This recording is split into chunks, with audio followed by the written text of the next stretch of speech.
Amém. Graças a Deus. A paz do Senhor para meus irmãos. Glória a Jesus. Quero aqui agradecer essa rica oportunidade. Quero louvar a Deus por esse ministério muito abençoado. É a minha casa, pela igreja de Coelho Neto, pastor Fábio Bispo, que é o meu pastor, pastorzão da minha família. Quero louvar a Deus também pela vida da minha esposa que está comigo, meu filho, que é minha base, minha família que me segue, me ajuda. Quero louvar também a Deus pela vida dos homens de Deus que são responsáveis desse trabalho muito abençoado. Sabemos que não é fácil lidar com missões, mas eu quero deixar aqui uma palavra para os corações dos nossos irmãos.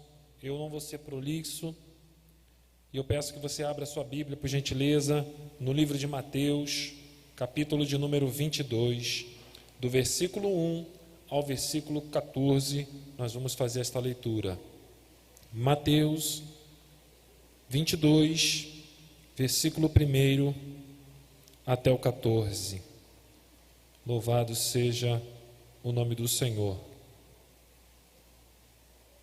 Os que acharam, digam amém. Quem não achou, diga meu Deus, ou glória. Vamos ler? Está escrito, eu vou ler aqui numa versão NVI. Essa é a versão que eu uso bastante, pode ser diferente da sua versão. Está escrito: e Jesus lhe falou novamente por parábolas, dizendo: o reino dos céus é como um rei que preparou um banquete de casamento para seu filho. Enviou seus servos aos que tinham sido convidados para o banquete, dizendo-lhes que viessem, mas eles não quiseram vir. De novo, enviou outros servos e disse: digam aos que foram convidados que preparei meu banquete, meus bois e meus novilhos gordos foram abatidos, e tudo está preparado, venham para o banquete de casamento. Mas eles não lhes deram atenção, e saíram um para o seu campo e outro para os seus negócios. Os restantes agarraram os servos e maltrataram-nos e os mataram. O rei ficou irado e, enviando o seu exército, destruiu aqueles assassinos e queimou a cidade deles. Então disse aos seus servos: o banquete de casamento está pronto, mas os meus convidados não eram dignos. Vão às esquinas e convidem para o banquete todos que vocês encontrarem. Então os servos saíram para as ruas e reuniram todas as pessoas que puderam encontrar, gente boa, diga comigo, gente boa e gente má. E a sala do banquete do casamento ficou cheia de convidados, mas quando o rei entrou para ver os convidados, notou ali um homem que não estava usando veste nupcial, e lhes perguntou: amigo, como você entrou aqui sem veste nupcial? O homem emudeceu. Então o rei disse aos que serviam: amarrem-lhe as suas mãos e os pés e lancem-o para fora nas trevas, ali haverá choro e ranger de dentes. No versículo 14 ele vai declarar: pois muitos são chamados, mas poucos são os escolhidos. Podeis assentar. Louvado seja o nome do Senhor. Muitos são chamados, poucos são os escolhidos.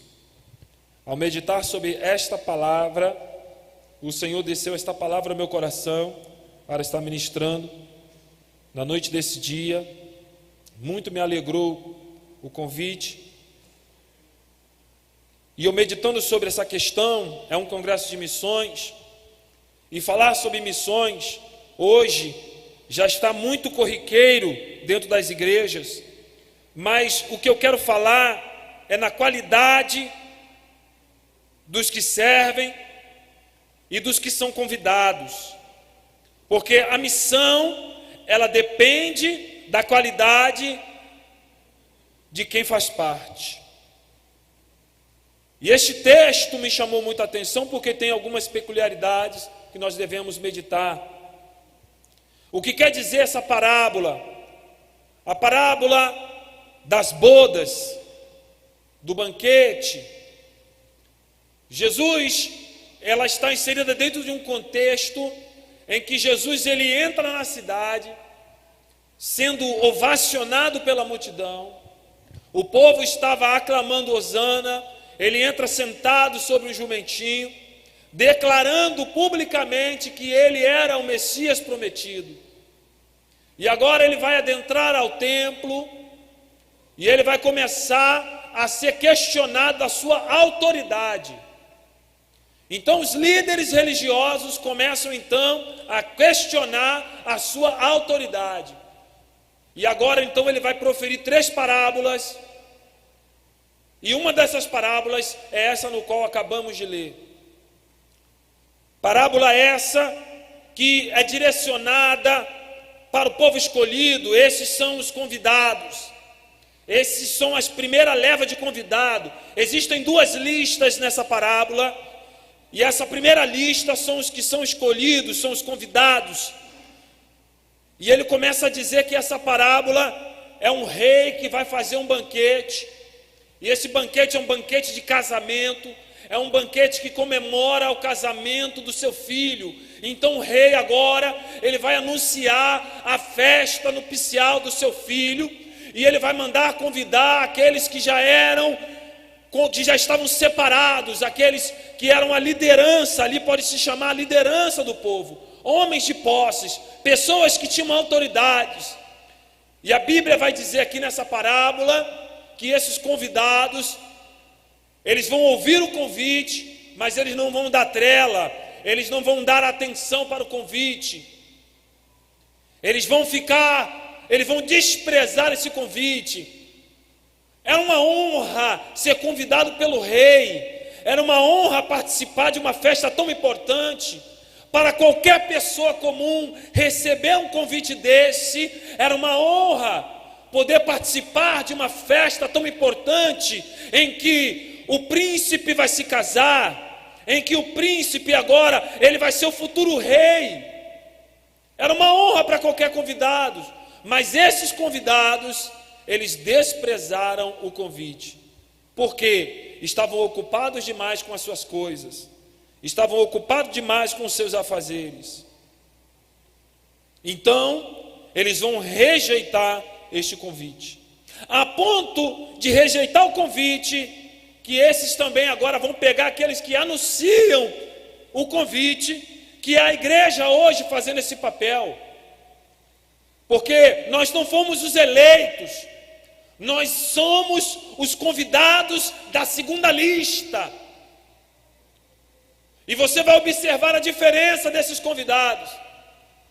Os da primeira lista rejeitaram porque estavam preocupados com outras coisas, mas os da segunda lista receberam de imediato o convite e foram. É interessante dizer e ressaltar que dentro dessa lista de convidados, que logo de imediato aceitaram o convite, nem todos que são convidados permanecem na presença do rei. Foi louvado aqui sobre a presença de Deus, sobre o Santo dos Santos, que num outro lugar melhor, a presença de Deus é muito mais importante.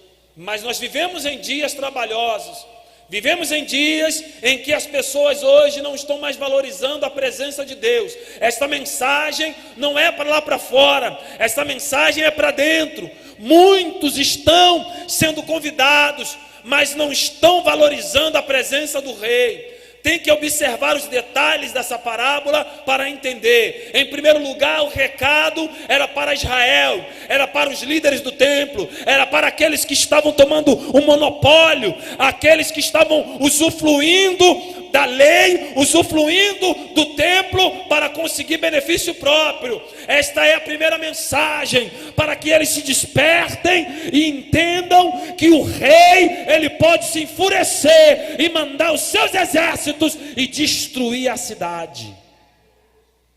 Porque os convidados não eram dignos, mas eles eram convidados. A segunda observação que eu tenho aqui nessa parábola é que essa segunda leva de convidados, porque o convite ele passou a ser agora geral, porque Israel rejeitou. Israel não se achou digno. Israel não se achou digno. Rejeitaram o convite do rei, não reconheceram, foram na presença de Cristo naquele momento, cheios de rejeição, ódio. Eles já tinham decidido em seu coração que iria matá-lo, e eles só queriam um motivo para poder matá-lo. Melhor coisa que tem é o quê? Apelar para as autoridades. Então eles vão começar a indagar Jesus de forma maliciosa, para que ele caísse em contradição. Só que tem uma surpresa: Jesus deixa todos sem palavras, deixam todos sem argumentos, porque o que ele fala é sabedoria do céu, o que ele traz vem do trono de Deus, ele é a palavra encarnada, ele é o verbo que se fez carne.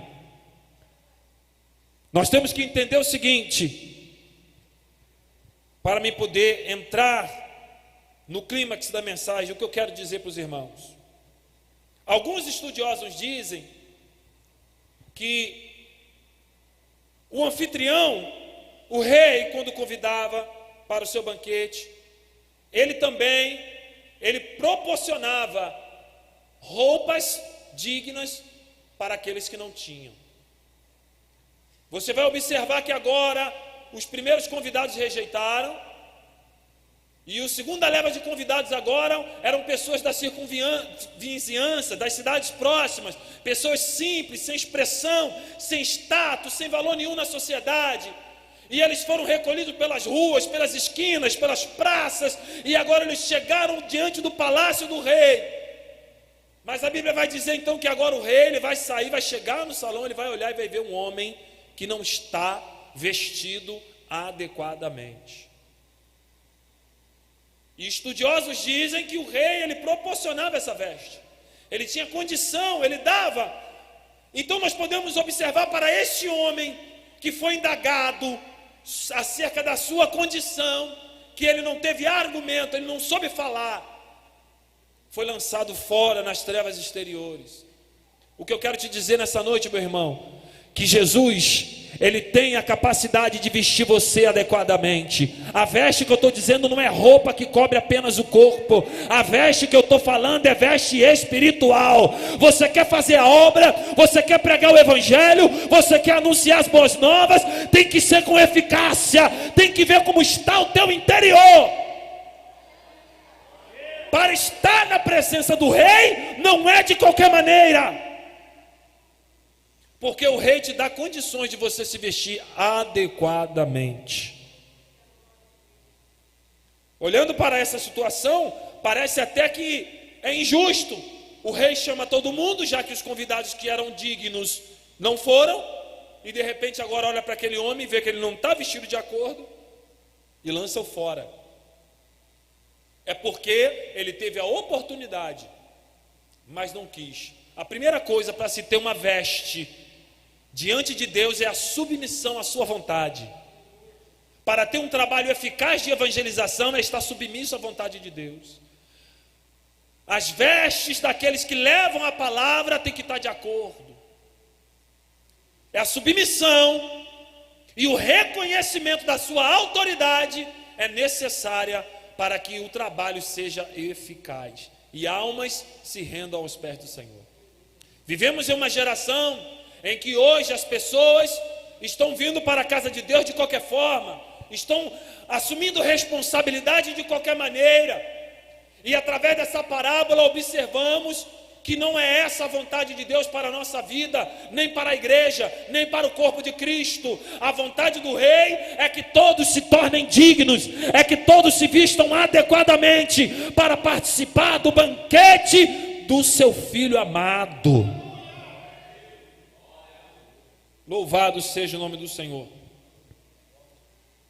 Irmãos, se nós pararmos para analisar a perspectiva desse homem que não estava vestido adequadamente, eu fico olhando para Adão e Eva. Adão e Eva, eles andavam no paraíso tranquilamente, ficavam na presença de Deus, não tinham maldade no olhar, mas a partir do momento que o pecado entrou, eles perceberam que estavam nus. Não só na presença de Deus, mas também um na frente do outro. A partir daquele momento que o pecado entrou no mundo, irmãos, só Jesus pode te dar as vestes adequadas. Só Ele pode novamente te revestir de forma para que você venha estar diante dEle, celebrando o banquete. Porque o que eu estou dizendo aqui, vai vir o dia em que Jesus, a mesa já está preparada. O rei disse: olha, eu já matei os novilhos cevados, os bois, já está tudo preparado o banquete. Mas o que ele está esperando é que os convidados se adequem, que os convidados andem de acordo, que os convidados se coloquem na posição e não entrem de qualquer maneira.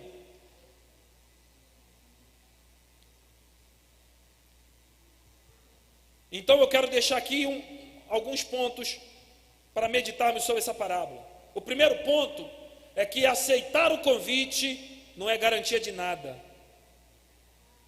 Aceitar o convite não é garantia de nada. No versículo 11 diz: mas quando o rei entrou para ver os convidados, notou ali um homem que não estava usando veste nupcial. E lhes perguntou: amigo, como você entrou aqui sem veste nupcial? O homem emudeceu. Então o rei disse aos que serviam: amarrem-lhe as mãos e os pés e lancem-o fora nas trevas, ali haverá choro e ranger de dente, pois muitos são chamados e poucos são os escolhidos.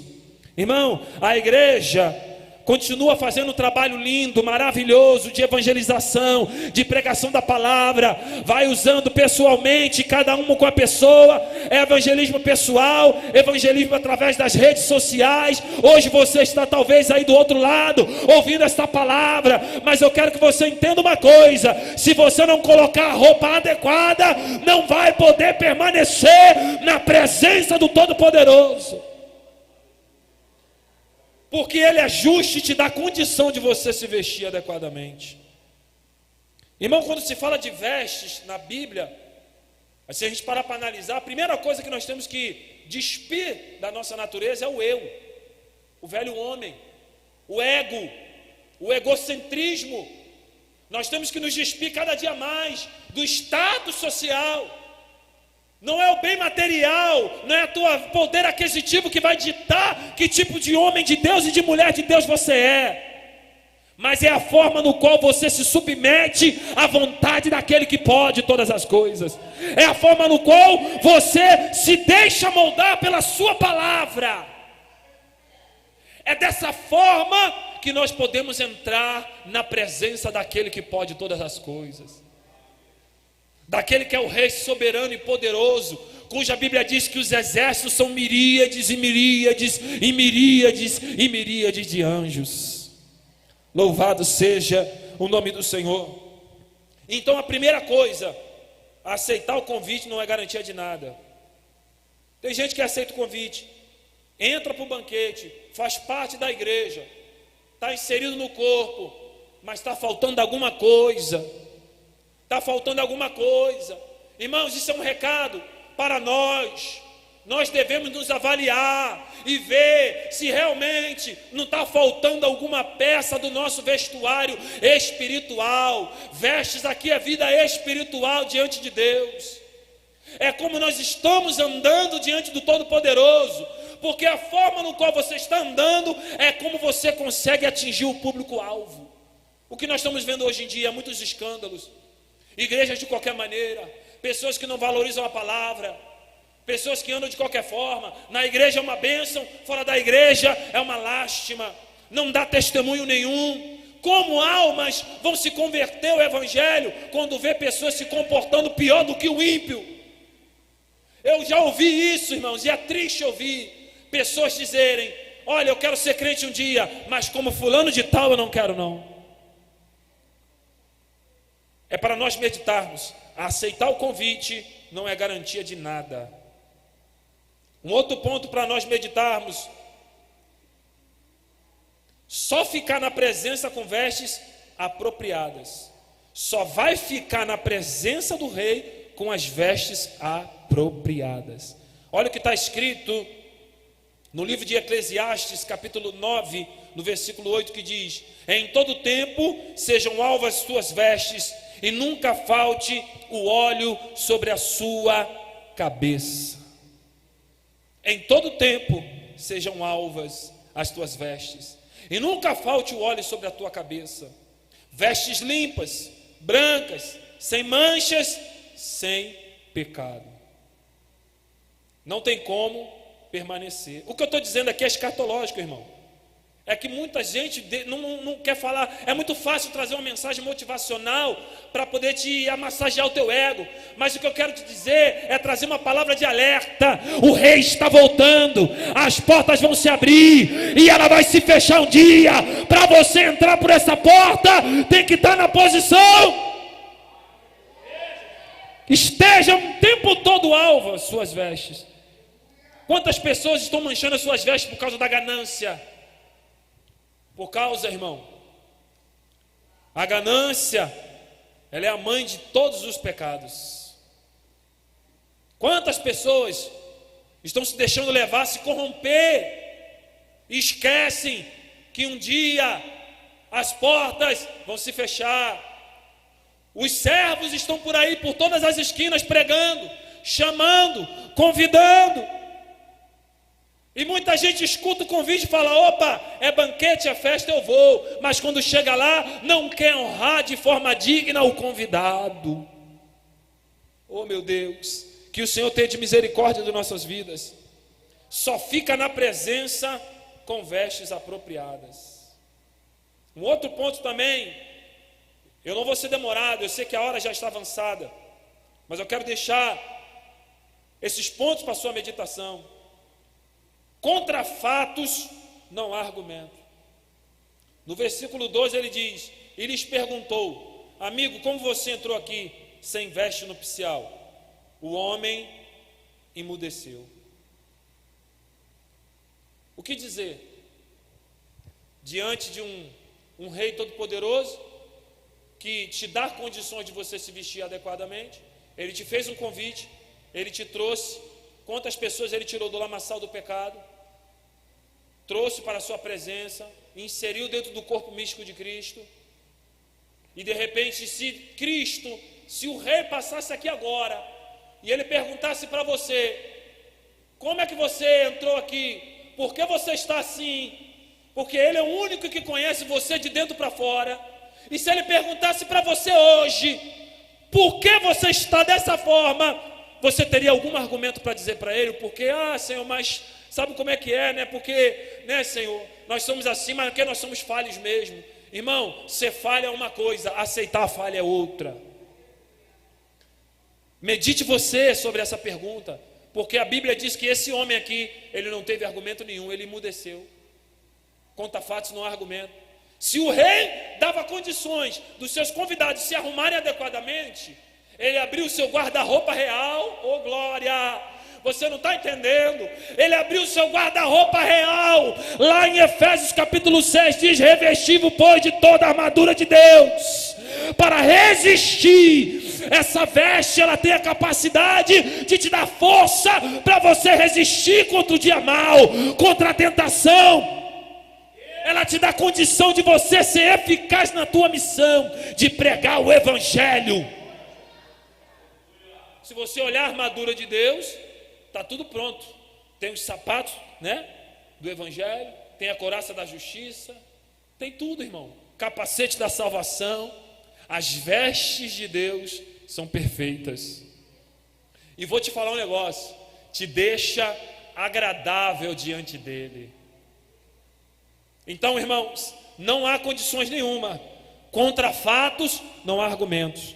Mas tem pessoas que experimentam a vontade de Deus, sentem a misericórdia de Deus, porque isso aqui é graça. O rei ceder condição de você se vestir adequadamente, você só tem que tomar posse das vestimentas e se vestir, se trajar.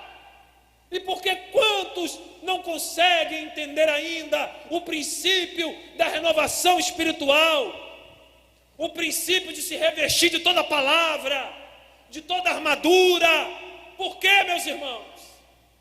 É por isso que a igreja ainda está sofrendo na face da terra, porque, irmãos, fazer missão é difícil. Só quem sabe que está lá no campo trabalhando sabe como é difícil, porque as pessoas elas vão rejeitar a palavra, elas não querem saber, mas você tem que estar adequadamente trajado para não sofrer, meu irmão, e não desanimar.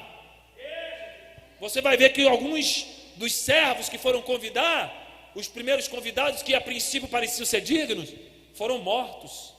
É a igreja que está morrendo aí há quantos séculos. O povo de Deus é perseguido, massacrado, mas mesmo assim não deixa de tomar posse da vestimenta, não deixa de tomar posse da presença de Deus na sua vida e fazer a obra do Senhor.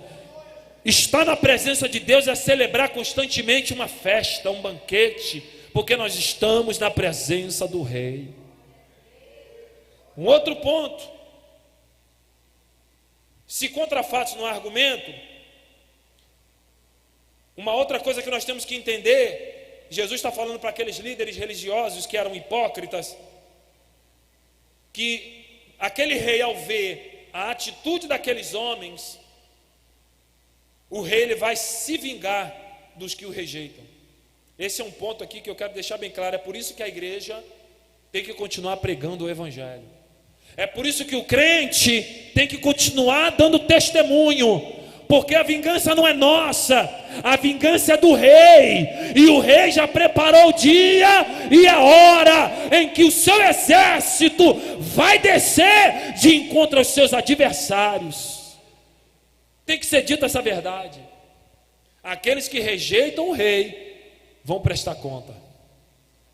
O nosso papel qual é? Pregar a palavra. Em Romanos capítulo 12, versículo 19 diz: amados, nunca procure vingar-se, mas deixem com Deus a ira, pois está escrito: minha é a vingança e eu retribuirei, diz o Senhor. O rei ficou indignado. Jesus está dizendo para aqueles homens que eram uma igreja, eles eram uma igreja, e está dizendo para eles: olha, o rei foi lá e destruiu a cidade e tocou fogo em todo mundo, acabou com tudo. Você percebeu que ele está apontando e diz que no próximo agora, quando ele vier, irmão, quando vier o julgamento é fogo. É o fogo que vai purificar todo o pecado. Jesus está apontando aqui uma verdade central. Jesus, ele perdoa pecados, mas ele também vai julgar pecados naquele dia. Não é igual muitas igrejas estão pregando aí, um Jesus hippie, que perdoa sempre o pecado, o pecador. Não, Jesus não é esse tipo de coisa. Hoje ele está te dando a graça, que não é barata, que não é simples, que não é fácil. A graça é radical. A graça exige de mim e de você, para ser um cristão verdadeiro e fazer um trabalho eficaz no reino de Deus, tem que estar debaixo desta graça. Porque ele vai se vingar, irmãos. Em Naum, no capítulo 1, do versículo 2 e 3, diz: o Senhor é Deus zeloso e vingador. O Senhor é vingador e cheio de ira. O Senhor toma vingança contra os seus adversários e reserva indignação para os seus inimigos. O que nós temos que fazer é estar na posição, é ser um convidado digno, é ser um convidado honrado. A primeira lista de convidados rejeitaram, mas a segunda aceitou de imediato. Só que você tem que entender, não é de qualquer maneira. Ele te chamou, você aceitou, mas quando você entrar na presença, estiver no palácio do rei, se porte, se vista, se revista adequadamente. Porque haverá prestação de contas. Eu vou concluir. Pois todos nós devemos comparecer perante o tribunal de Cristo, para que cada um receba de acordo com as obras praticadas por meio do corpo, quer sejam boas, quer sejam más. 2 Coríntios 5:10. Mas eu digo que no dia do juízo, os homens haverão de dar conta de toda a palavra inútil que tiveram falado, pois por suas palavras vocês serão absorvidos, e por suas palavras serão condenados. Mateus 12, versículo 36 ao 37. Isso aqui me chama muita atenção. Toda palavra inútil será julgada. Palavra inútil, eu vou fazer uma aplicação aqui. Muitos pregadores hoje em dia, porque falar de salvação, falar de volta de Cristo, falar de julgamento final e falar de santidade, não tem muita graça hoje. As pessoas não vão aplaudir, ninguém vai ficar fervoroso e emocionado, mas eu tenho que te dizer, a palavra de Deus, ela é viva e eficaz, uma espada de dois gumes, que penetra até no profundo, meus irmãos, dando condições de você discernir os pensamentos do teu coração. Então eu prefiro não ser um pregador que emociona meu público, mas ser um pregador que traga a verdade. A palavra não pode ser inútil, ela não pode ser pregada de qualquer maneira. O rei virá, ele vai mandar o seu exército, e a vingança é dele. Que o Senhor abençoe a todos os meus irmãos, que a igreja, o campo de Cordovil, continue fazendo esse trabalho maravilhoso. É uma igreja que me abraçou, a minha família, e eu tenho visto cada dia mais a preocupação com a pregação do Evangelho, conhecida como a igreja da palavra. E eu louvo a Deus que é uma igreja que tem amor pela palavra e tem amor. Irmão, a igreja que zela pela palavra vai ter amor pelas almas. A igreja que zela pelo Evangelho, zela pelas almas. E primeiro, irmão, nós temos que começar aqui, para depois a gente fazer o trabalho lá fora. Missões começa dentro de casa. Missões começa no nosso lar. Missões começa com os nossos, com a igreja local. Porque é assim que Deus vai avaliar. E que o Senhor abençoe esta igreja. Que o Senhor abençoe os responsáveis por esse trabalho de missões. Que o Senhor abençoe toda a diretoria. Que o Senhor abençoe nosso pastor presidente. E eu agradeço a minha rica oportunidade. Em nome de Jesus. Amém. Quem tem ouvido, ouça o que o Espírito diz às igrejas. Amém, irmão?